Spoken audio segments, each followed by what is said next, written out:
My name is Manuel Ramirez, and I'm a pediatric oncologist working at Hospital Niño Jesús in Madrid.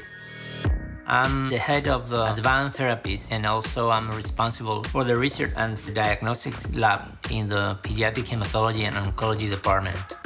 Variance in the genome, whether structure or sequence, is basic to understand diversity of human diseases. I want to do research that bring light to some of the things that we don't know, like why a kid developed leukemia. Something very common in my field is that you want to do a karyotyping for diagnosing a new leukemia, and then 1/3 of the time you don't have metaphases, so you don't have information.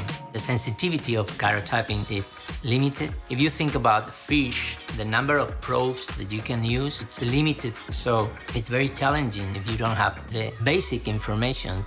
When I first knew about OGM, I was excited because I started to realize that this new technology could solve some of our problems. The good thing about OGM is that you have global view of the genome, and you get a lot of extra information on the cells that cause a disease. And I think within this extra information, in time, we will learn to better understand the diseases we are diagnosing.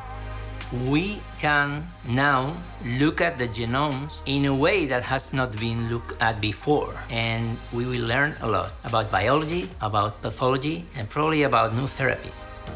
I think people should try Bionano and realize they can summarize many of the technologies that they are using now in a single one, and it can solve some of the limitations that current karyotyping or FIS have. My advice is try and see by yourself and then decide. I did that, and I'm pretty convinced that we did the right thing.